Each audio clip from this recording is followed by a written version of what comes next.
Hey y'all! I've done a ton of solo Pokemon challenge runs, but recently I was thinking, has anyone ever done a solo Pokemon trading card run? And I don't mean 4 copies of a Pokemon card like what the game allows, I mean a single Pokemon card. It sounds entirely asinine. Who in their right mind is crazy enough to attempt such a thing? Is that even possible? Well, me, myself, and I are the perfect level of self-righteously delusional to do just that. So today, I'm going to beat the Pokemon trading card game for the Game Boy Color using only one Pokemon card. And if you like this kind of content and want to see more, be sure to subscribe and check out more of these videos on my channel. So right away, you might be thinking, how the heck do you even play the trading card game? Out on the schoolyard, my friends and I would just draw cards, and then the stronger one wins, like war. And you might be surprised to find out that this game actually has rules. I know, crazy, right? But don't click away just because you don't know how to play the game, because by the end of this video, you'll be a pro. The first thing we have to do is start a new game. Oh, this looks like it was my brother's childhood save file. So, alright, nothing to see here. And before I get too crazy into explaining how this game works, first you'll probably want to know which singular Pokemon card is powerful enough to take on the entire game all by itself. Well, there's a reason Mr. Mime is in the thumbnail, and that's because it's a very unique Pokemon with a unique ability, but more on that later. First, I must explain the rules so that everyone can appreciate just how this whole dang thing is gonna work, so please bear with me. First, each Pokemon, just like in the main series games, has HP and attacks, some of which have effects. Each player can have 6 Pokemon on the field at any time, with 1 active Pokemon and up to 5 Pokemon on the bench. Pokemon can have type weaknesses, where they take double damage listed by an attack from a Pokemon of that type. Pokemon can also have a resistance, where the amount of damage they take from an attack type is reduced by 30. And while I can feel your eyelids rolling into the back of your skull, bear with me, this is all very important. One major difference is that this game implements energy cards to pay a cost to perform certain actions, similar to mana in Magic the Gathering. Except here the energy cards are attached to the Pokemon themselves instead of the field.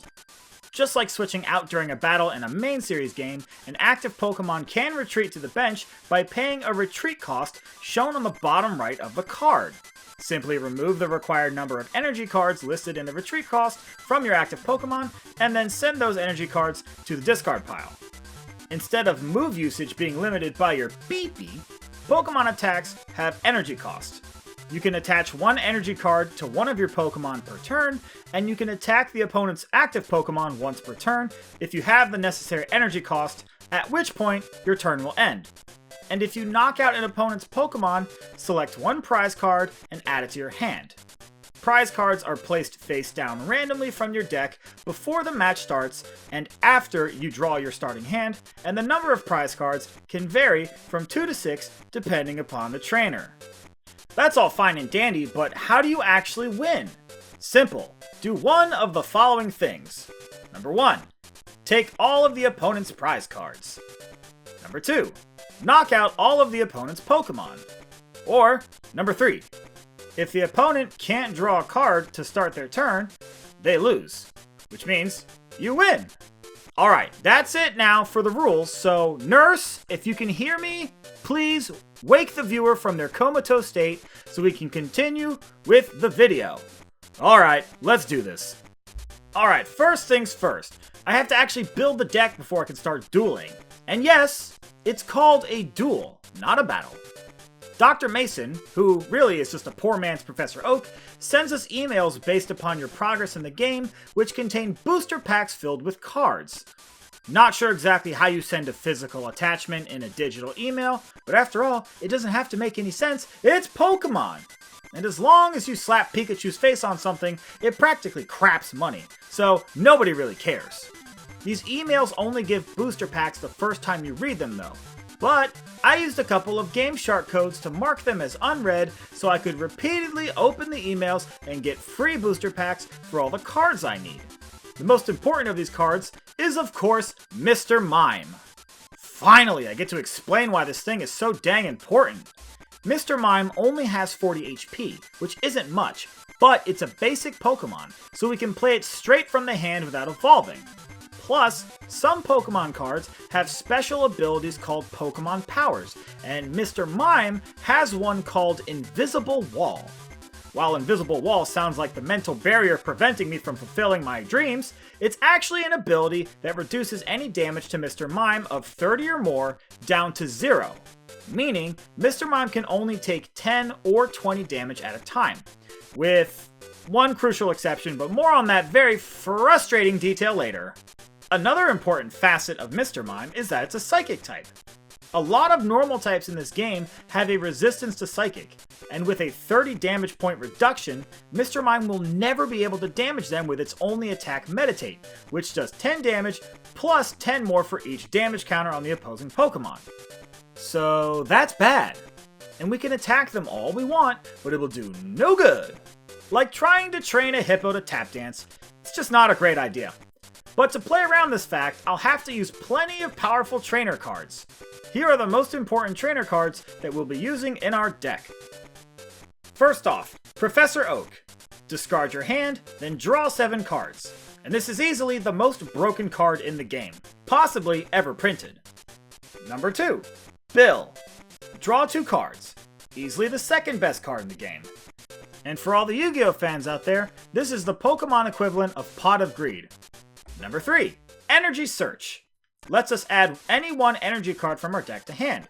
We'll only be playing Psychic Energies, and while we could just play 4 extra copies of that, we use this to thin our deck and increase the chance that we draw other trainer cards we'll need. Number 4, Computer Search. Discard 2 cards, add any card from deck to hand. Really powerful stuff here. Number 5, Item Finder. Discard 2 cards, add any card from your discard pile back to your hand.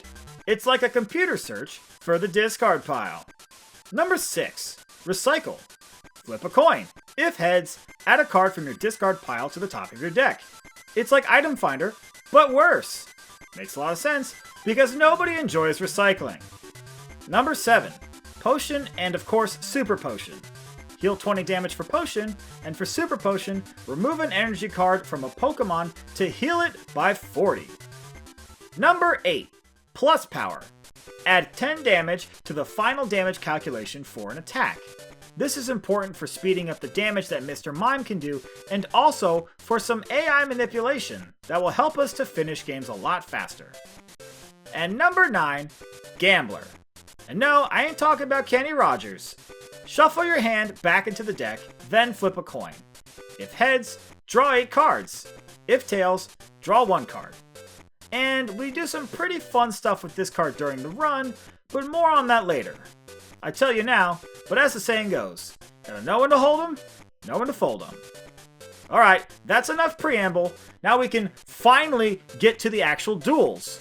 Huzzah! Alright, so the basic plot of this game is, well, the exact same as Pokemon Red. Yeah, you gotta defeat the 8 club leaders of different types to collect their club medals to earn the right to challenge the 4 Grandmasters. Real creative, y'all!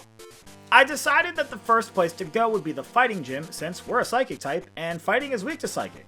So I go to take on the club leader Mitch, but he won't duel me. Super cool. He first wants me to find his 3 disciples and defeat them. So I'll take this as an opportunity to show you how the trading card game actually operates. This is Chris, one of Mitch's disciples. We're gonna beat him with a Mr. Mime. The duel starts by both players drawing 7 cards in your hand and playing 1 basic Pokemon. If you don't have a basic Pokemon in hand, you mulligan. Shuffle your hand back in and do it again. And do it again. Yeah, you just do this until you draw a basic Pokemon. And when you only have 1 basic Pokemon in your 60 card deck, you kinda have to do this multiple times just to start every single duel. And I can't really convey to you just how frustrating this is. But from now on, I'll skip showing the mulligans, since otherwise this would be a 3-hour video. Once you have placed your basic Pokemon, and the prize cards are dealt out, you flip a coin to see who goes first. You start your turn by drawing a card, after which you can place 1 energy card, retreat your active Pokemon, add a Pokemon to the bench, evolve a Pokemon, and play any trainer cards that you wish, or you could even skip attacking by ending your turn. However, attacking is the last thing that you can do during your turn, and once you do attack, the turn ends. Also, a player cannot attack on the very first turn of the duel. As for the basic strategy of the deck, the idea is to quickly get as much damage as possible using Meditate. Meditate does 10 damage, plus 10 more damage for each damage counter on the opposing Pokemon. So it kind of grows like Rollout or Fury Cutter. We use plus power to accelerate the damage, which essentially reduces the number of turns required to knock out a Pokemon. For example, if a Pokemon has 50 HP, then Meditate will take 3 turns to knock it out. 10 on the first turn, 20 on the second turn, and then 30 on the third turn. However, if you use a plus power on the first turn, the first Meditate will do 20 damage, and then the second Meditate will do 30 damage. The less turns it takes to knock out Pokemon, the quicker you take prize cards, which means the quicker you win the duel. And also, important trainer cards that we need might be locked behind prize cards, so it's always a good idea to get as many of those as quickly as possible as you can. If we ever get stuck in front of a normal type Pokemon that we just can't beat, we use this trainer card called Gust of Wind to switch it out for one of the benched Pokemon. We often do this to pick up surprise KOs when the opponent least expects it. The last important piece of the strategy is that we have to heal off as much damage as possible, but at the last moment necessary. It's always safe to keep damage at 20 HP on Mr. Mime thanks to its ability, unless the opponent has plus powers in their deck, at which point we have to be very careful. We only have 4 copies of Potion and 4 copies of Super Potion available, and while we have cards like Item Finder and Recycle to bring cards back from the discard pile, some of our potions could be locked behind the prize cards, at which point we have even less resources available. This strategy is pretty aggressive, since we're on a race to do more damage to them than we have to heal off, and as a result, we use lots of the draw cards like Professor Oak and Bill to dig through our deck to get the specific cards we need as quickly as possible. And you'll see a lot of these duels end with us having little to no cards left in our deck, leaving us dangerously close to decking ourselves out and losing as a result. But worry not, baby birds. I have a strategy for mitigating that from happening as well, and you'll see that later. With the first of Mitch's disciples defeated, I decide, rather than to go hunt down the other 2, since we're in the Rock Club, I'll go take on the Rock Club leader, Gene. And in case you're wondering, Gene is a direct knockoff of Brock. I guess you could call him a Brockoff. There's plenty of other club leaders I could have challenged first. In fact, a lot of this game is pretty open-ended in terms of the order in which you have to do things. But after all the solo challenge runs I've done in Pokemon Red, there's something thematically beautiful about starting off at the Rock Gym. I mean club, because it's not a gym, obviously. This is a totally different game. Anywho, Gene's Pokemon are easy enough to handle. Their attacks don't have any status effects that can damage us like poison, or prevent us from attacking like paralysis, and in fact most of his Pokemon can either attack us for 10 damage, or they do so much that Invisible Wall cuts the damage to 0. So, first up is the Onix, which has a ton of HP, and so it takes a while to knock out, but it can only hit us with Rock Throw for 10 damage. So we can easily heal that off with a potion in 2 turns. His Diglett can also hit us for 10 damage, but it only has 30 HP, and so it gets knocked out in 2 Meditates. Geodude has 50 HP, and so it can be knocked out in 2 Meditates as well, assuming that the first Meditate has a plus power attached. I make sure to heal off any damage that we accumulate, and slowly knock out Gene's Pokemon to collect all 6 prize cards. Pretty simple duel to start things off, which is fine by me, because I'm not looking to rock the boat. And with that, we have earned ourselves the Boulder Badge. The Rock Medal. Rock Medal. Oh god, I swear I'll get the hang of it. Anyways, we're off to the Grass Club, not only to take on the leader Nikki, but one of Mitch's disciples is hanging out in the lobby. And I'm not going to show you that duel. It went about as well as you would expect it to. For him. Which is badly. Because he doesn't have any normal types to resist our Psychic, and Meditate cleaves through his fighting types like a knife through hot butter. I guess I should mention at this point that there are a lot of interstitial duels that we have to do in order to duel the important people. Niche makes us do it. And this is also one of those clubs where we have to duel all the different members before the leader will show up to play. First up, I duel Brittany, who uses a bunch of random stuff and is not much of a problem at all. She's got an Oddish, a Magmar, and a Diglett, and of course a Machop, which is great for Mr. Mime. I think she's in this game to illustrate to the player the disadvantage of having too many different types of Pokemon cards in your deck. It's basically good to stick to 1 or 2 types at most. Now, the real problem in this club is Heather. I dueled her half a dozen times, and each time I lost in basically the same way. She has Eevees and Porygons, and I don't have enough plus powers to knock them out for prize cards. And while I can usually pick up a couple knockouts if she evolves her Eevees, eventually she just stops evolving them, at which point I am completely walled. More often than not, I end up decking out, but that actually gives me an idea. If I can't win by taking prizes, I can just stall her out until she decks out. And at this point, I looked into the history of the Pokemon trading card game, and it turns out that using Mr. Mime in this way was actually a somewhat popular strategy back in the day. Well, you know what they say, great mimes think alike. The only disadvantage to this strategy is that we do run the possibility of decking ourselves out before the opponent can deck out. But luckily, I foresaw this being an issue and put a special card in our deck called Gambler. I mentioned this before, but with Gambler, you shuffle your hand back into the deck and then flip a coin. If heads, you draw 8 cards, and if tails, you draw 1 card. Now, normally, you want to get heads because drawing cards in this game is really, really powerful. But, in my case, I want to flip it tails. You can see in the duel against Heather, I have over 20 cards in my hand, and by flipping tails, I return all of them to the deck and then draw 1, which allows me to restock the number of cards in my deck so that I have much more than her. Now all I have to do to win the duel is stall out with Mr. Mime and wait for her to deck out. After Heather is the last club member, Kristen, but I'm able to use Gust of Wind to avoid her normal type Lickitungs to take out her Bulbasaurs for a very easy victory. And after beating Kristen, she tells me that Nikki is hanging out at Isahara's house, and Isahara is a non-playable character that we'll never meet in this challenge. But since I defeated her grass groupies, she's willing to return to the club for a duel. She's had a long stint away from the club, so like a fog billowing above wet grass in autumn, this match is overdue. Things don't go well though. Her Oddish constantly paralyzes Mr. Mime with Stun Spore, and her Execute puts us to sleep with Hypnosis. And any status in this game besides Poison, you have to flip a coin between turns to see if it goes away.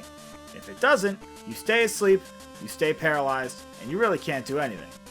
Her Gloom can poison us, which deals 10 damage between turns, quickly wearing down Mr. Mime.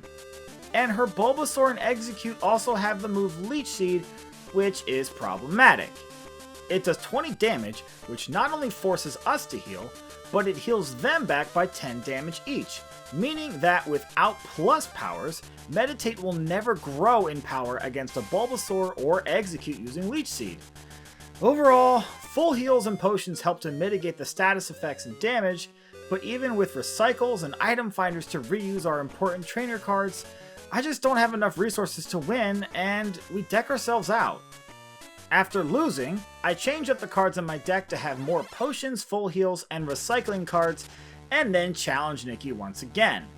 This time, I'm able to pick up 3 quick knockouts while slowing her benched Pokemon down with energy removals before she's able to get her Pokemon ready to attack.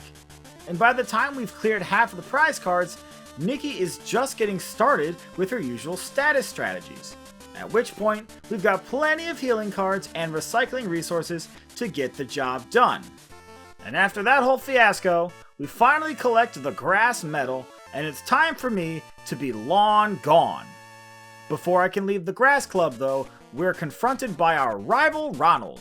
And unfortunately, this game won't let me nickname him Bubs, but we all know who he really is. His deck is pretty easy to beat, with Cubone being the scariest Pokemon he has. I mean, that's kind of sad. It knows Rage, which works like Meditate, but in reverse, where the additional damage is based upon the user's damage counter, rather than the opponent's. I use Timely Plus powers to knock out Ronald's Pokemon when he least expects it, and yeah, it kinda sucks. It's at this point though that I've realized the AI will often switch out to a benched Pokemon if it can be knocked out on the next turn, but it does not seem to ever factor plus powers into that decision. So even if I grab one from the deck using computer search, where the opponent would know that I have one, the AI doesn't seem to care, and it will leave the Pokemon in, letting me pick up a knockout on the following turn. Well, after all that razzmatazz, I head on over to the water club to relax and take things easy. I mean, how could anybody be stressed out in a club that's next to a swimming pool? Ignore the fact that I've already spent 4 hours in this game just to get 2 club medals. Ignore it! It certainly doesn't help when you have to mulligan your opening hand for 5 minutes at the start of every duel, but I mean, that's besides the point. Oh, and guess what else? This is another one of those clubs where I have to defeat all the members before I can challenge the leader. First is Sarah, then Amanda, and finally, Joshua. Luckily, I have a much easier time defeating these members than I did in Nikki's gym, and I quickly get to take on the leader, Amy. The scariest of her Pokemon is by far and away her Lapras. With 2 water energies attached, its water gun does 20 damage, and even worse is her attack Confuse Ray. And oh yeah, I haven't even mentioned yet how Mr. Mime is actually weak to confusion. That's right, if you want to attack when you're confused, you have to flip a coin, and if it lands on tails, you deal 20 damage to yourself. But Psychic types take double the amount of damage because they're weak to confusion. So a single errant confusion coin flip knocks out Mr. Mime, making me want to curl into the fetal position and cry until my mascara runs. But just as bad as the Lapras is her Horsey, one of the most annoying cards in this entire game. Its smokescreen does 10 damage and then makes you flip a coin to attack the next turn. And if you don't get a heads, your attack does nothing. I often use Gust of Wind to switch her Horsey out into something less aggravating, but she still has Squirtles that know Bubble, which can paralyze us. I have to spend valuable resources to get full heals and potions just to even be able to attack, and even when I do knock out one of her other Pokemon, she just switches right back into the Horsey, and we gotta do the whole dang thing all over again. Plus, and this is the real pièce de résistance, at any time, she can just evolve her Horsey into Seadra to hit for 20 damage with agility and knock us out. Truly frustrating. After several more unsuccessful tries, I finally get into a situation where I only need one more prize card to win, and she only has a Seeking and a heavily damaged Goldeen on her bench. And the problem is, I've used all of my plus powers, Gusts of Winds, and recycling cards. Plus, I'm about to deck out. My only hope is to use Gambler and land a Tails coin flip to stall for time. I used the first Gambler and... whoops! It's a heads. Oh, hey, oh, okay, hold on. So we have to draw 8 cards and there's only 5 in our deck. And I just learned at this moment, probably the same as you, that using Gambler like this doesn't cause us to deck out. Because the deck out rule only applies when you draw to start your turn, not during your turn. And thank goodness too, because this lets us use the second Gambler to land a Tails, which again, normally bad, but here it's great. The Gambler Gambit buys enough turns to allow Meditate to finish off the Seeking, to win the duel, and end my suffering. And with that, we've defeated our 3rd club leader and earned the Water Medal, which is great because that's exactly what we were seeking.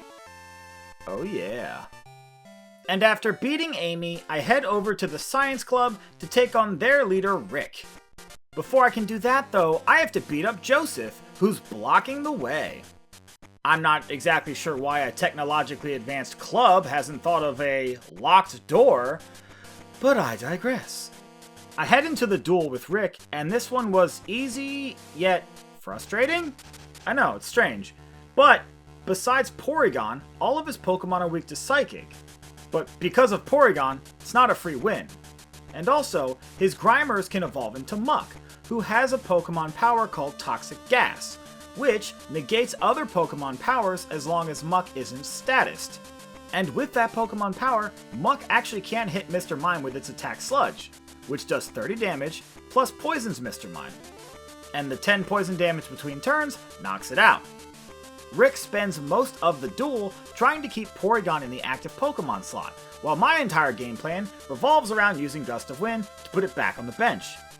And if Rick has a Grimer on the bench, I choose whichever one has the least energy on it, and Gust of Wind into it to try and knock it out before he can get a Muck on the field. I hammer away at his Pokemon until we take the last prize to win the Science Medal. Oh great, I won a Science Award. It's like I'm in high school all over again. And there goes all my friends. After beating Rick with a brick, I head to take on the Lightning Club leader, but as always, he doesn't want to duel right now. Well, what a surprise. I am just so tired of this crap. Just let me duel the club leaders. So instead, I head over to the Fire Club to defeat the last roaming Fighting Club disciple. Yeah, remember that whole fun fetch quest? More like a stretch quest at this point. She goes down easy, so I head back to the Fighting Club to take on their leader, Mitch. And you might think that this would be one of the easiest clubs, and while it wasn't hard, I still had to be careful. He has Machops that can attack for 20 damage with low kick for only 1 fighting energy, meaning I have to keep Mr. Mime healthy at all times, lest I risk being ambushed. I work around this by using Gust of Wind to get Hitmonlee on the field, since it can't damage Mr. Mime, and it has a high retreat cost of 2 energy. Mitch also has Hitmonchan's, which, for our purposes, are just Machops with more HP. I make sure to use a plus power on the first Meditate in order to knock out the Hitmonchan in 2 turns. And after all that build up and waiting to duel Mitch, I gotta say, this was a bit of a letdown. My expectations went from top of the chops to block bottom. Really, Andrew? You're doing karate puns now? Gee whiz. Okay. Aikido. After beating Mitch, Ronald confronts me on the way out of the club. And take one guess as to how that went. Yeah. After beating Ronald, it's time to go to the Fire Club to take on their leader, Ken. He's very appropriately assigned to the Fire Club because the duel with him was an absolute dumpster fire. Ken has fire types like Growlithe and Arcanine and Magmar, but he actually has more normal types than he does fire types. These include Chansey, which has 120 HP for some godforsaken reason, plus 2 kinds of Jigglypuff and a Tauros.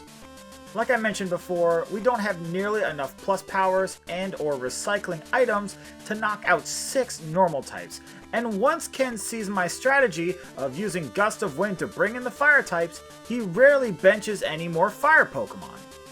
I lose this duel repeatedly until I go full in on the deck out stall strategy. I even add several copies of the card Imposter Professor Oak to my deck. This card makes the opponent return their hand to their deck, and then they draw 7 cards. So, if Ken's opening hand is full of benchable Pokemon and he sets them all, then Imposter Professor Oak allows me to mill his deck and accelerate the deck out process. The ideal scenario is that Ken sets 6 Pokemon, we go first with an Imposter Professor Oak in hand, and we use it to reduce the number of cards in his deck by 6. But that doesn't actually happen here. We win the Fire Medal using the good old-fashioned, tried-and-true stall strategy. And while I didn't get to use Imposter Professor Oak, I predict it will come in clutch in the very near future. Speaking of predicting the future, up next I'm taking on the Psychic Club leader Murray. Murray's deck is filled with normal types like Kangaskhan, Chansey, and Snorlax to help protect his psychic types like the Abraline and his own Mr. Mime. I draw Imposter Professor Oak in my opening hand, which lets me reduce Murray's deck size by 3, And then I allow his Kangaskhan to do what all Kangaskhan do in this game, which is draw a bunch of extra cards using the attack fetch. That's right, Murray actually helps us deck him out with his own Kangaskhan. And oddly enough, he's not the only trainer in the game to do that. Ronald. Okay.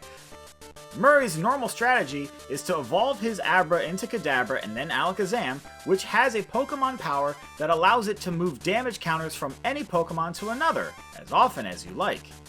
In fact, Murray seems to be the one who enjoys decking the opponent out, using this strategy with Alakazam's Pokemon power to shuffle damage counters to his high HP Normal-type Pokemon before using the Pokemon Center Trainer card to remove all the damage counters from his team. Every once in a while though, Murray will switch in his Abra just to hit Mr. Mime for 20 damage, and then whenever I get the chance, I try to knock out Abra just to unlock prize cards. Even when stalling and trying to deck out, it's important to take prize cards whenever possible to help free up crucial trainer cards to my strategy that might be locked out of the deck as a prize card. Once all of Murray's Abras have been eliminated, there is no need for my Mr. Mime to attack, freeing me up to use Pokemon Centers myself, which require you to remove all energy cards from your Pokemon. We're able to beat Murray, and I'm happy that I got to show off Imposter Professor Oak, a card which most people probably haven't even heard of. After beating Murray, I head back to the Lightning Club to take on the leader, Isaac.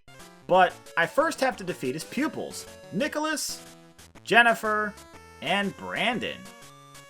They were actually pretty easy victories, and I was able to beat them using Mr. Mime offensively for a change. And I'm glad, because it really is a major slog anytime I have to deck out the opponent. It takes so long. Finally, I can take on Isaac for the last remaining club medal. And after all that build-up, well, this duel was, whatever. I beat him on the first try.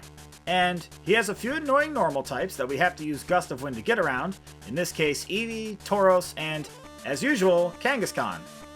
Oh my god, does every club leader in this game have a Kangaskhan? I took the Imposter Professor Oaks out of the deck since we don't need them for this duel, and I just start hammering away. The Electabuzz are the best Pokemon to target for Gust of Wind, since they have a high retreat cost and are easy to trap in the active slot for a knockout. They do use Thunder Shock, which has a coin flip paralysis chance, but Full Heal comes in handy as always. Weirdly enough, Isaac had his Magnemite use Self-Destruct, despite the fact that Invisible Wall takes that 40 damage and turns it into 0. Plus, he does an additional 10 damage to each of his benched Pokemon, which only helps my Meditate do more damage. Alright, I'll take it. Voltorb is a great Pokemon to knock out as well, since it can't paralyze us, and it gets knocked out by 2 Meditates with a surprise plus power to finish it off. All in all, an easy club. And now that we've got all the medals, we're ready to head to the Thunderdome. The Pokemon Dome. I swear I always mix those two up. At this point in the run, I have spent 8 hours getting to the Grandmasters, which is, well, basically the Elite Four of this game. And yeah, if you really think about it, this game is just one big parody of the main series Pokemon Red and Blue, but with cards! They even do the whole rival becoming the champion first shtick, but like, who cares? It's all just a fun excuse to play with the Pokemon trading cards. Up first is the Fire Grandmaster Courtney. She is notorious for using the Safari Magmar card Smokescreen to make your attacks fizzle out, just like that Horsey we had to deal with before, which leaves her plenty of time to bolster the rest of her bench. She also uses the legendary Moltres card to add extra fire energy from her deck to her hand to help with this. By the way, when I say things like base set, jungle, fossil, I'm of course referring to the booster packs from which each of these different Pokemon came from, since there are multiple versions of some Pokemon, like Magmar and Moltres. Surprisingly, her most annoying Pokemon is Vulpix, because of the move Confuse Ray, which of course has a chance to knock out Mr. Mime in a single hit if we get confused and flip tails while attacking. And talk about demeaning, to get all the way to the Grandmasters just to bonk yourself on the head. I did in fact lose the first time to Courtney thanks to confusion, but on the very next try, with carefully timed full heals, I'm able to dodge the confusion landmine and beat Courtney by systematically knocking out her Pokemon. Next up is the Lightning Grandmaster Steve. And I know it's hard to convey just how difficult this challenge has been thus far, but it is really aggravating to spend on average 15 minutes every duel just to lose it right before the end. And this duel is by far the most egregious of them all. Steve is just like Isaac, a bunch of electric types with normal type EVs just to stonewall our Mr. Mime. His Electabuzz can paralyze with Thundershock, so every knockout takes on average 5 turns or more, but I haven't even mentioned the fun part yet. Oh no. Steve has the legendary Zapdos card, and its Pokemon power lets it deal 30 damage to one of our Pokemon chosen at random. And you see the problem, right? Since we only have one Pokemon, it's guaranteed to hit Mr. Mime. So at any point, Steve can add Zapdos to the bench, and then attack for 10 damage to finish us off. Imagine you're trying to walk up a flight of stairs, and then every once in a while, you just trip for no reason, and have to start all over again. That's what this feels like. I had to do this so many times. And I'm just tired. I don't want to do it. No. Oh, after like 2 hours of doing this, I finally managed to beat Steve, and it was essentially by complete luck. It was the only time I dueled him where he didn't draw the legendary Zapdos card. Well, after that fiasco, it's time to take on the Water Grandmaster Jack. So there's both club leaders and grandmasters for the fire, electric, and water types. How original. Jack is a lot like Murray though. He'll let his high HP Pokemon like Chansey soak up damage and then scoop them up to waste your time while bolstering his bench. The gosh dang bench bolstering son of a gun. Besides Chansey, he's got a bevy of water types, including the very annoying Lapras with Confuse Ray. Yay! My best chance to win is to clear all of his Pokemon before he's able to draw into the super annoying Chansey or Ditto. So my strategy is what I like to call Mr. Mime Turbo. Blast through my deck with Professor Oaks and Bills to get to plus powers and energy removals. Plus power turns all of his water types into a 3-hit KO, and energy removal and super energy removal prevent his Lapras from being able to use Confuse Ray, and I'm able to knock out all of his Pokemon, thankfully, before he's ever able to get started. Next up is the Grandmaster Rod, the Dragon-type Grandmaster. Did I mention he was a Grandmaster? His team is really difficult to overpower with Mr. Mime because he has Dratinis and they resist Psychic. Rod's legendary Pokemon card is a Dragonite, with the ability to heal all of his bench Pokemon by 20 when it's evolved. While it may sound annoying, it's actually good for him to do this, because Dragonite's resistance goes from Psychic to Ground, meaning we can actually attack it. But Rod rarely does this, so here we go again, resorting to the reliable, yet agonizingly slow deck-out strategy. Rod has a Kangaskhan because why wouldn't he have a Kangaskhan? And at least it really helps us speed up the process. Eventually though, despite using our Gambler strategy to replenish our deck, we run out of resources to heal and Dratini is able to knock us out, but on the next attempt, Kangaskhan goes ham with Fetch, and he draws so many cards without being able to do diddly biddly buddly that Mr. Mime is able to deck him out for the win. And having defeated Rod, I have earned the right to inherit the legendary Pokemon cards. But wait! It turns out Ronald already beat us to it. Oh, heavens to Betsy, what a surprise! I never saw that one coming! As always, his deck has a mixture of different kinds of Pokemon, predominantly Dratini, Kangaskhan, and Eevee, and I figure it's best to try to stall him out, but Ronald does the most degenerate strategy to defeat me on the first try. He benches the legendary Zapdos to hit us for 30 damage, uses a Scoop Up to return it to his hand, and then guess what? Benches it again, benches it again, benches it again to knock us out.